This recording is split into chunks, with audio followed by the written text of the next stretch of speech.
Okay, we'll go ahead and start. So I'm Brad Sondahl, and obviously, I'm actually wearing my everyday clothes right now, which makes me look quite a bit like a hobo or a bum because they're kind of dirty from working in the pottery. And back in the 1970s, I did some riding on the rails, and I'm going to talk about that, and I'm going to sing some songs because it's all tied together, music and riding the rails. But when I was a child, my sister had some folk records like the New Christy Minstrels. Does that ring a bell with anybody? Yep. Okay, well, and on this song they had one called Railroad Bill. And when I was looking it up for this, it turns out one of the earliest recordings of it was in 1902. A guy named Haywire Mac McClintock recorded a version of it. Anyway, this is a song about riding with the railroad on the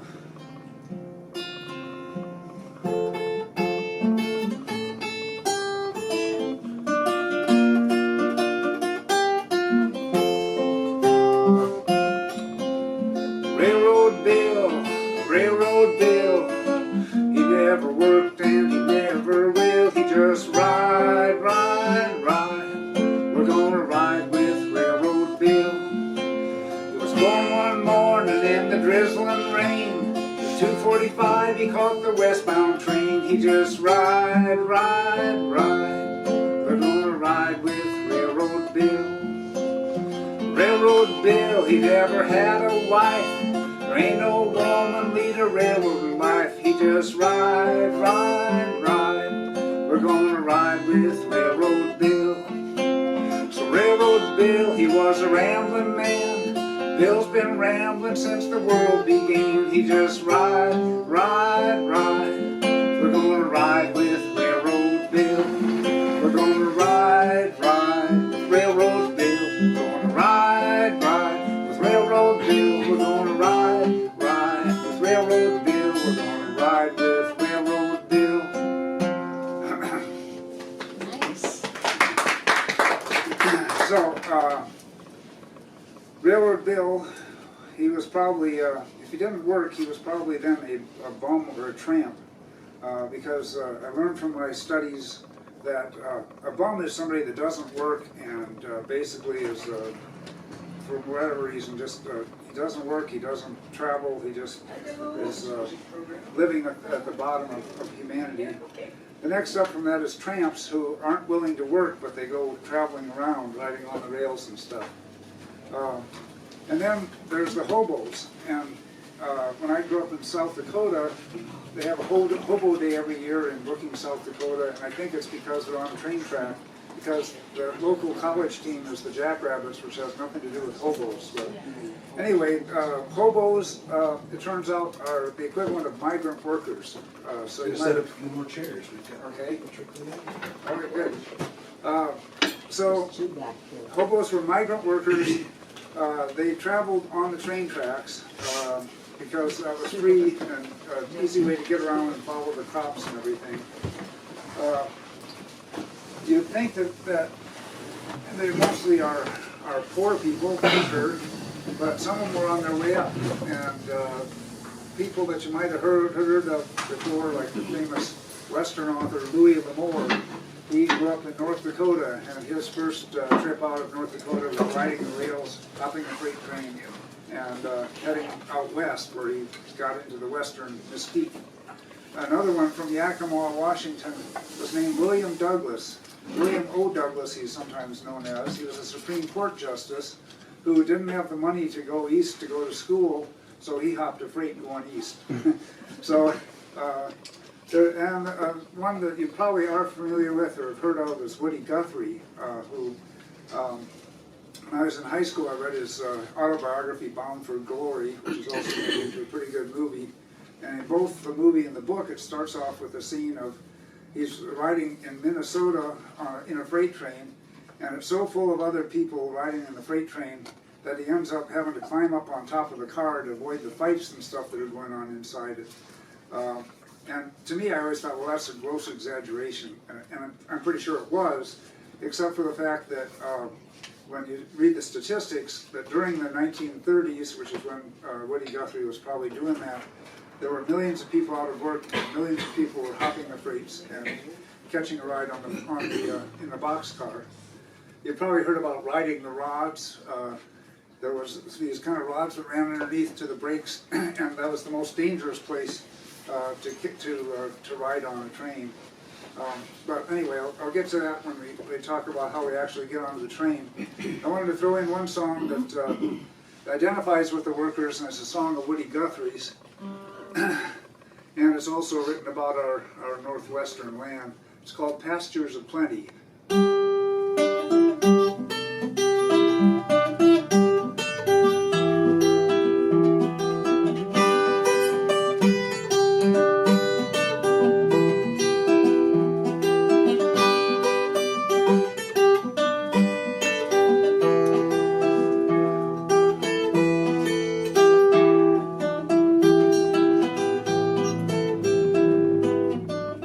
It's a mighty hard road that my poor hands have pulled.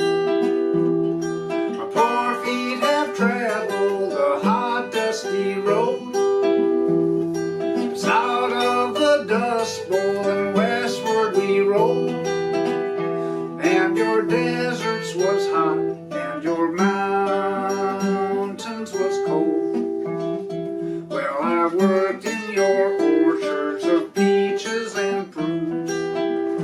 At the edge of your cities I have slept neath your moon. At the edge of your cities you have seen us, and then, well, we come with the dust and we're gone with the wind. California, Arizona, I make all your crops. Then it's north up to Oregon to harvest your hops. Dig the beets from your ground, pick the grapes from your vine, to set on your table your light sparkling wine. Being pastures of plenty from dry desert ground, from the Grand Coulee Dam where the waters run down. Every state in this union us migrants have been, and we'll work in this fight, and we'll fight till we win. As always we ramble that river and I, all across your green valleys I will work till I die.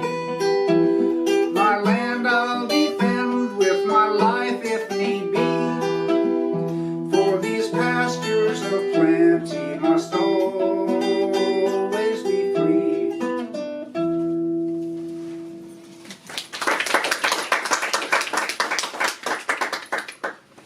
So, let's see. Another book that I had when I was a child, and I think we bought this new, and I've kind of worn it out, the Fireside Book of Folk Songs. And I stuck a piece of blue tape in here. This being a library, I wanted to emphasize the booky nature of this all. So here's a song, Hallelujah, I'm a Bum, with wonderful illustrations for every song in the book. And it's actually based on an old hymn, Hallelujah, Thine's the Glory. But the Bums took it to just Hallelujah, I'm a Bum. So we're doing the Bums lyrics here.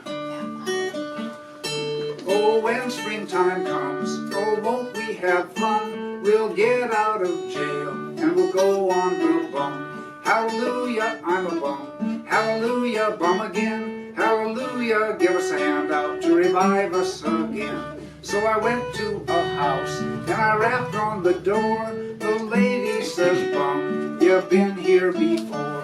Hallelujah, I'm a bum. Hallelujah, bum again. Hallelujah, give us a handout to revive us again. So I went to a house and I asked for some bread. The lady says, bum, the baker is dead. Hallelujah, I'm a bum. Hallelujah, bum again. Hallelujah, give us a handout to revive us again.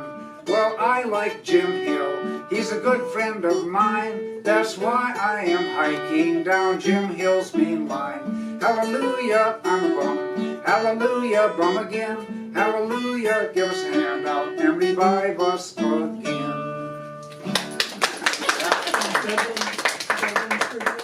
What? Veblen Veblen trivia, yes. My grandfather was friends with Jim Hill. Okay, and that Jim Hill is our next topic. And her grandfather lived in Minnesota, and just this spring I drove through downtown St. Paul. We didn't find the place to turn off, but we could see in the distance the James Hill house. And does James Hill ring a bell for any of you around here? So Hilliard was named. Hilliard was named after James Hill. There's Mary Hill Museum down in near Goldendale, Washington, which was actually built for his daughter. There's even a hill on the way you're driving on US 2 north. It says Jim Hill, the road. And I don't know, that was named in honor of him. Well, I had to take my grandfather to see that. And the other thing about him was he was known as the Empire Builder. And if you've ever ridden on the train, the passenger train, which still goes through Sandpoint and Spokane, they named the train after him, the Empire Builder. That's the one that goes to... Sorry to interrupt you, but in Havre, Montana, my son-in-law worked there for the train as a diesel mechanic. There's a statue for Jim Hill there. Oh, okay. If you ever get up to Havre. Havre is coming up in the story as well, so that's great. All right. Anyway, so he was instrumental in getting the Great Northern Railway line through. You probably know that Union Pacific was the first transcontinental railroad, and it went down south of here. But they wanted to have a more northerly route, and it was just another way to make money. And Jim Hill actually rode on horseback and helped survey the route going out there. He had a bunch of investors behind him. And the fabulous house that was built in St. Paul, which is now the Minnesota Historical Museum, it's a real castle of a building built out of granite. Anyway, we heard, let's see, getting ahead of it, but we heard that he said, hobos built it, let them ride, and that he had a sort of a liberal attitude towards letting hobos ride on his train. Now, it came about, let's see, I'll start this way. It was a hot day in August 1972, but it wasn't so hot that I wanted to fall off the railroad bridge into the Mississippi River, which happened to be the only way to get into the St. Paul railroad yard if you wanted to hop a freight. Because if you've ever seen a railroad bridge, there's only ties going across and a low fence sort of, or steel fence that's part of the bridge on the side. So you could easily slip between the rails, and if a train came, of course, you'd have to jump because there's no way off. And the Mississippi River in St. Paul is rather long. What was I doing there? Well, I had a friend in college, and it all has to do with music. As I was telling him before, I had this picture, and I don't know where right now. Oh, it's in my case, that's right. It's a picture of me hitchhiking. You can see it afterwards. This was taken from the Sparrow Daily News. My brother was a photographer and newsman there, and he just took a picture of me hitchhiking for fun and stuck it in the paper. But hitchhiking was pretty common back then, and I'd done a bunch of it to go the 3-hour trip from where I was going to college back to my home. First, I'm going to just make sure that I was telling you how hobos were migrant workers, and I qualified in that I was first a farm worker in the summers. I worked every summer in the fields of Iowa for the Iowa State Agronomy Farm, and towards in August we'd get laid off, so I had some free time. Well, the first freshman year of college, I met this wonderful guitarist friend, and he would play guitar and I'd play harmonica, and we had a friend out in Kalispell, Montana, and so my friend, the guitarist, he was the brains of the outfit. He read in a music magazine how you could still hop freight trains, and told about the Jim Hill thing, and it seemed pretty clear to us that if we got on St. Paul and just headed west on the train, we'd end up in Kalispell, Montana, or actually Whitefish was as close we could get to it. So we set off with some backpacking gear because we were trying to get into Glacier Park to do some backpacking. With very little knowledge of what we would need. We had little thin mattresses that you use for backpacking and stuff. We had very little water with us, which turned out to be kind of a problem. We had a little bit of food and stuff. So there we were, hiking across the Mississippi River to get into the railroad yard. And this next song reflects what it's like.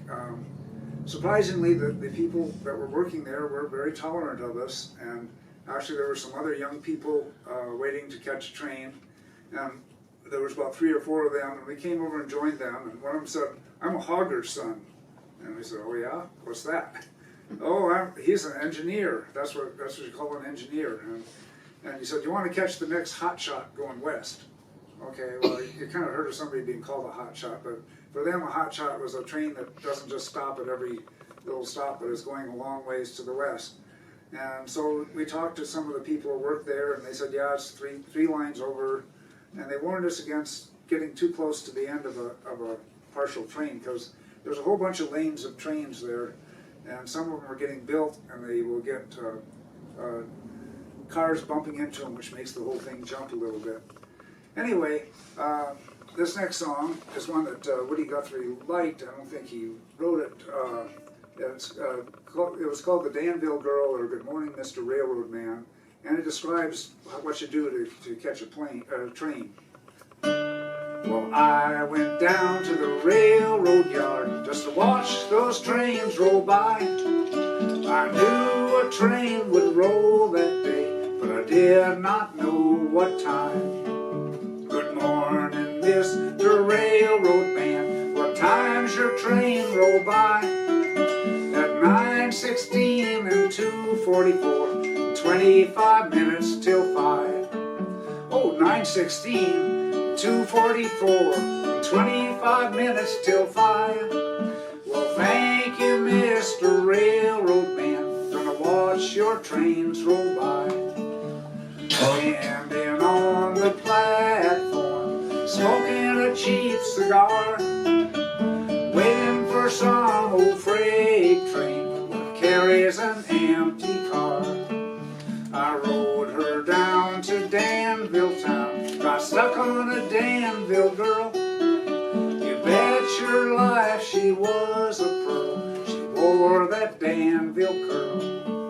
She wore her hat on the back of her head, like high-toned women all do. The very next train come down that track, I bid that gal adieu.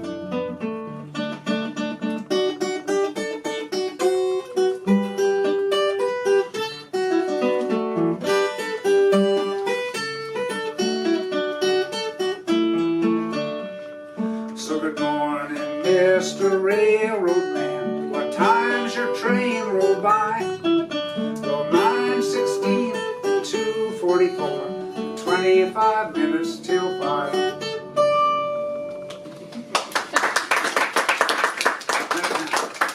So we get on a train, empty boxcar, and you might notice nowadays there's hardly any boxcars.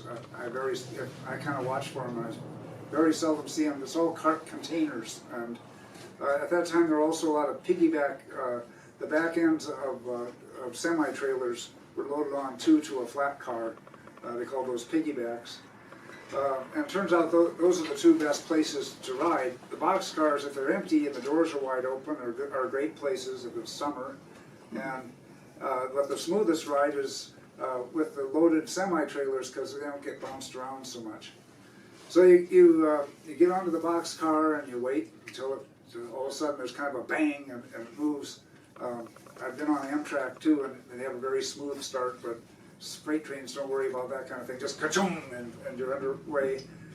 And then you're starting to feel every time there's a joint in the tracks. And when they're kind of curvy, and in Minnesota they tend to have shorter tracks, so you hear ka-clack, ka-clack, ka-clack, ka-clack. When you get out west farther, they're like 1,000 feet long, a fifth of a mile, so that you don't hear so many of those clacks, but you're also going about 60 miles an hour. So we were rolling out to the west. It was a hot August day, and there's things like at night, it's following the route of US 2. They call it the High Line, and US 2 goes up through Minot, North Dakota, which she was mentioning, and or I shouldn't mention that, but Havre, Montana. Anyway, we were rolling along that way. We could identify the towns because just like if you're in a passenger train, they'll have signs for each station. And I'm thinking we might have had some kind of a map that let us know where we were at, but we kind of had a sense of geography. At one point, we stopped out in the middle. Well, you stop pretty often because there's another train coming the other way, and they kind of have double tracks some places and only single tracks the other. But one time we stopped kind of in the middle of nowhere, and finally a brakeman came walking along. We said, "What's going on?" He said, "It was derailed up ahead. You guys are lucky to be alive." And there was no crash or anything. We think he was just messing with us. But it's always a real possibility. It is for passenger trains as well. And anyway, finally we got into Minot, North Dakota, which is another yard that has a bunch of lines, and it gets broken up, and some of them get sent one way and some get sent another. So we had to ask again which was the next train going west, and we had some time to kill. We were kind of low on food, and we were low on water, so my friend went into town to get something. He hitchhiked into town, and we're gone quite a while, and we got to thinking, what are we going to do if the train leaves and they're not back? There was a couple other guys went with him. And finally they came back, and we said, well, what took so long? Oh, well, it took a while to get into town. And then he said, on the way back we got a ride with the railroad bull, the railroad detective. And he said, you can't ride here. We said, but we left all our stuff here, and we're just on our way out. He said, oh, okay. So that was our first experience with the railroad detective. It wasn't too bad. So they came back, and we got on, and then we rode into, and the next time that there was a sort of a stop, it was Havre, Montana, and it was right near the downtown, and we were out of water. We were really thirsty. We had a couple of canteens along, so I think my friend and I ran into the bar and said, could you fill these with water? We're just stopped here for a minute on the train. And the guy kind of smiled at us, and when we got back, he filled them up, and when we got back, one of them was filled with beer. I don't like beer, so it wasn't a big deal. I would have been happy to have water, but anyway, it was a fun bit of thing.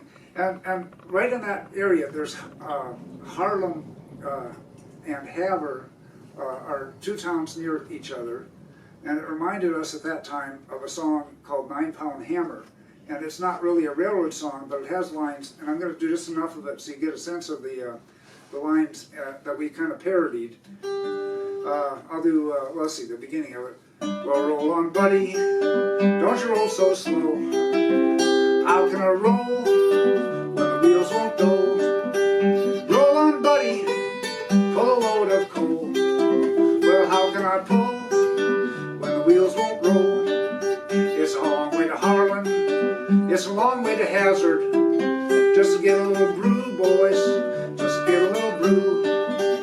Roll on, buddy, don't you waste your time. My done broke down, I can't make mine. So the towns of Harlem and Havre sound just about like Harlan and Hazard, which are two places in Kentucky. So we just changed it to it's a long way to Harlem and a long way to Havre just to get a little brew. So that was a fun little part of our trip. So after that, it heads into the mountains in the west part of the state. After you get through North Dakota and into Montana, and the route goes through Glacier National Park. And it also includes a 10-minute tunnel. And if you're on a passenger train, they probably have all kinds of nice air filters for the cars and everything. But when you're on a freight train, you're breathing all that diesel exhaust coming out from the front for 10 minutes. And so we would grab a handkerchief and keep it over our mouths, basically, and you'd kind of be coughing a little bit of diesel out for a few days. So, it wasn't all fun and games in that way, in that sense. The next song is one from Merle Haggard, who did a little bit of train hopping himself and ended up in jail. And he wrote this song called Mama Tried. First thing I remember knowing was a lonesome whistle a blowing, a young'un's dream of growing up to ride on a freight train leaving town, not knowing where I steer me right, but Mama tried. When only rebel child, from a family meek and mild, Mama seemed to know what lay in store. Despite all my Sunday learning, to the bad I kept on turning, so Mama couldn't hold me anymore. When I turned 21 in prison, doing life without parole, no one could steer me right, but Mama tried. She tried to raise me better, but her pleading I denied. That leaves only me to blame, 'cause Mama tried. Dear old daddy, rest his soul, left my mom a heavy load. She tried so very hard to fill his shoes, working hours without rest. She wanted me to have the best. She tried to raise me right, but I refused. And I turned 21 in prison, doing life without parole. No one could steer me right, but Mama tried. She tried to raise me better, but her pleading I denied. That leaves only me to blame, 'cause Mama tried. That leaves only me to blame, 'cause Mama tried.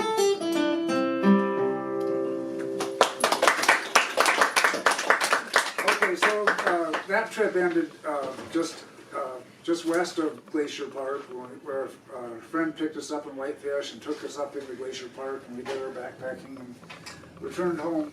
And that's when we learned about riding in the behind the wheels of a trailer on the flatbed. And in a nice warm day in the summer, it was a great way to ride. As I said, very smooth. So the second time that I caught a freight was a spring break, I think the following year. I sort of had that wanderlust that students have around spring break time. And a friend and I we lived in Northfield, Minnesota, and they had this short little train that just goes from the Twin Cities to Northfield, called Northfield and Minneapolis, Northfield and Southern Railway. We decided to find out where the southern part was. So we got on the train and it headed south, and the next evening it was rolling into Chicago, which isn't south, it's about straight east of there. But it turns out most rails go through Chicago because of the Great Lakes. I mean, it was a major rail center. We found ourselves in the evening rolling slowly into the railroad yard in Chicago, and we were thinking, we don't really like cities, we're small town people, and we don't know Chicago at all. And the next thing that happened was a railroad detective hopped onto the train with a big long gun, a revolver, pointed at us, said, "End of the ride, you're getting off here." And so we get off and tell him he doesn't have to point a gun at us, we're just a couple of college students. And he said, "Well, you can't ride it anymore." And fortunately, it was right near an interstate entrance. I mean, we wouldn't have known how to get to one otherwise, but so we started hitchhiking at the interstate entrance, which is the only legal place to do it. I guess we tried to be legal when we could, but when you're hopping freights, it's not technically legal.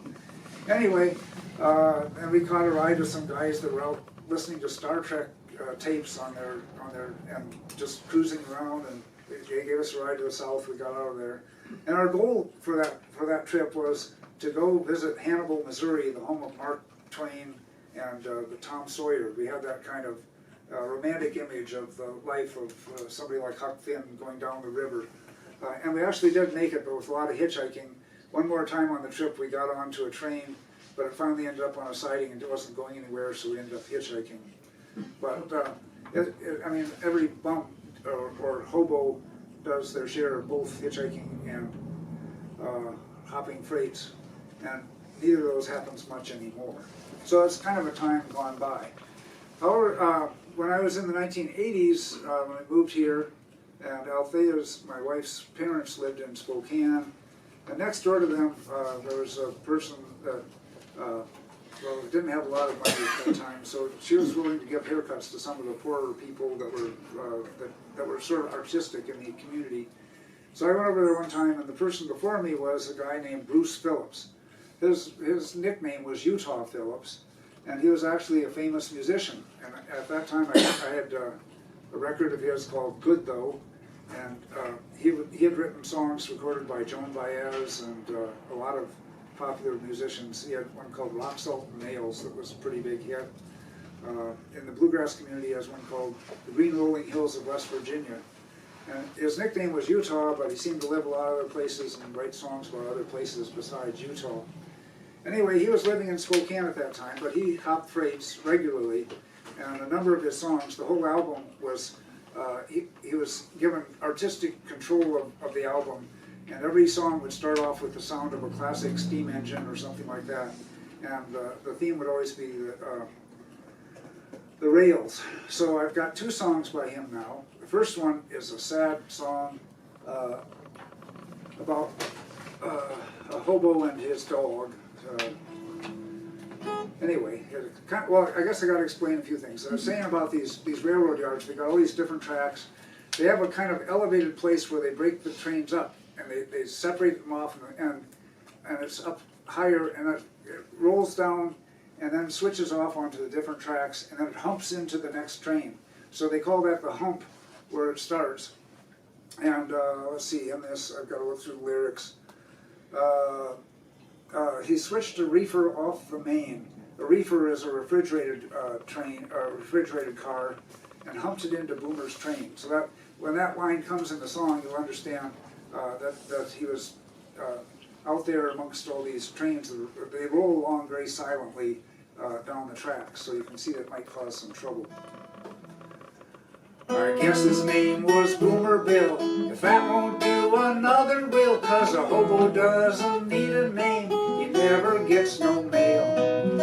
Only friend old Boomer had to see him through the good and bad was a shaggy little mongrel he called Queen of the Rails. The black smoke choo-choo's gone away, bumming it's just not the same. Dreams are few and far between, but memories seldom fail. Waiting down there by the track for her master to come back, you can count on seeing that old dog called Queen of the Rails. Boomer roamed the Rio Grande, the Santa Fe, and never planned on where he'd be from day to day, the jungle or the jail. When the snow was falling down, he'd catch a California bound with that little dog to keep him warm, old Queen of the Rails. The black smoke choo-choo's gone away, bumming it's just not the same. Dreams are few and far between, but memories seldom fail. Waiting down there by the track for her master to come back, you could count on seeing that old dog called Queen of the Rails. One day he went to get a bone, left his little pal alone. He crossed the coupling joints of a train that blocked the yard. They switched the reefer off the main and humped it into Boomer's train. He fell and died beneath the iron wheel so cold and hard. The black smoke choo-choo's gone away, bumming it's just not the same. Dreams are few and far between, but memories seldom fail. If there's a place for some old friend who waits until the journey's end, Boomer he'll be glad to see old Queen of the Rails.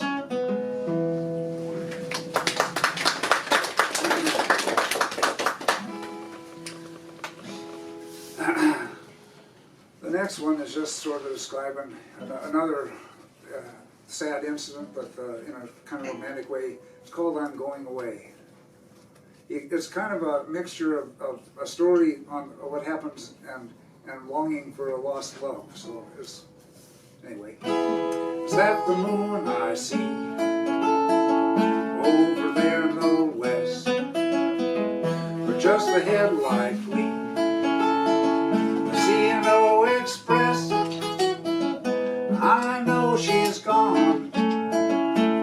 Whatever I say, well, it won't be long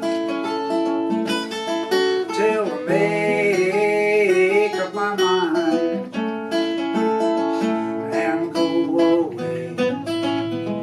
Is that the sun coming up on the eastern shore, or just the cold bed glow behind the firebox gone. Whatever I say, well, it won't be long till I make up my mind and go away. Did you see that fool? Can't hear the whistle. Blind old man caught out on the trestle. Can't go up and he can't go back. Train kept coming, brushed him off the track. Other storms may blow and the winds may rise. Still a long to go where the fast mail flies. I know she is gone. Whatever I say, well, it won't be long till I make up my mind and go away.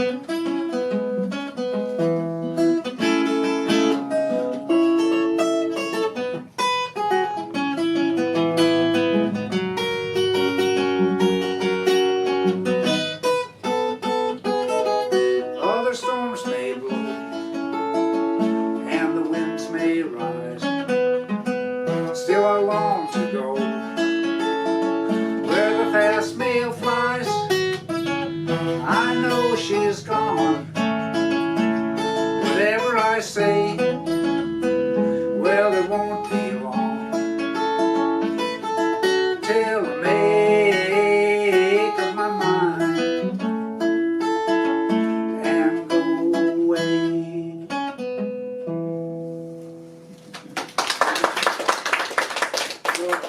So I met him there, and I knew who he was, and I was too shy to tell him I could play some of his songs, and I also had hopped freights, which I could have had a conversation with him, but I'm an introvert, so that never happened. Okay, so I'm getting about to the end of my line. There was another trip I took out. The third trip was again from St. Paul to Spokane, Washington, and it was the first time I'd ever been to Spokane. I had a friend along, and we were going to go hiking with my girlfriend, and it happens to be my wife, Althea. And as I said, she lived in Spokane at that time. And so when we arrived into Spokane, we came out right, let's see now, Thor Freya. Yeah, the railroad yard was just off of Thor Freya. I didn't know my way around town, but there was, at that time, there was phone booths in the kind of business district. So I found a phone booth and I called up Althea, and she was busy doing some kind of work, taking care of somebody. So she sent her friend to pick me up. And, it was, let's see. So on the one hand, I'm a hobo. I'm a traveling worker, hopping on the freights. But I'm going to visit a pastor's daughter, and she couldn't pick me up, so she sent her friend, that's the judge's daughter, to get me. And so it was just it's an odd world you live in. Okay, so the last song we got for you is a song that was recorded by a guy named Goebel Reeves, and it was reputed to be Woody Guthrie's favorite song that he didn't write.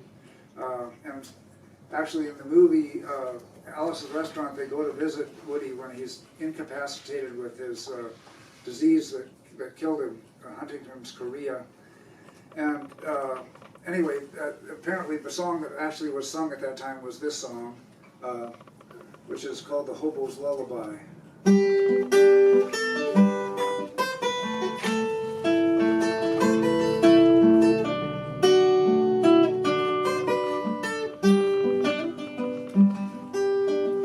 Go to sleep, you weary hobos.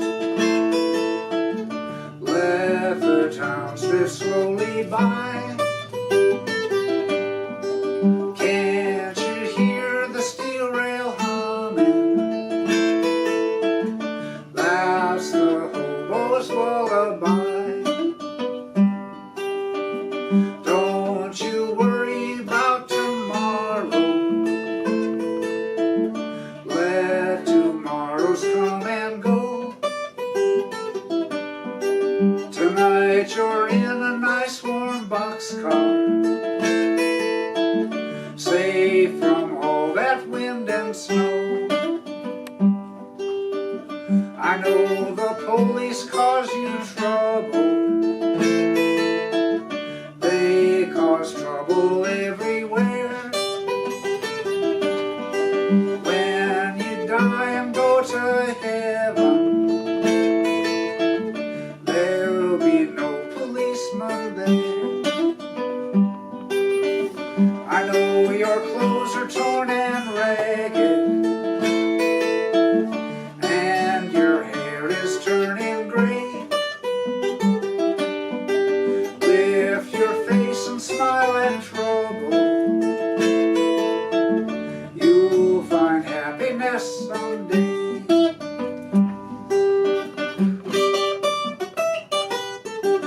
questions or want to talk about any of this stuff, I'm happy to do that.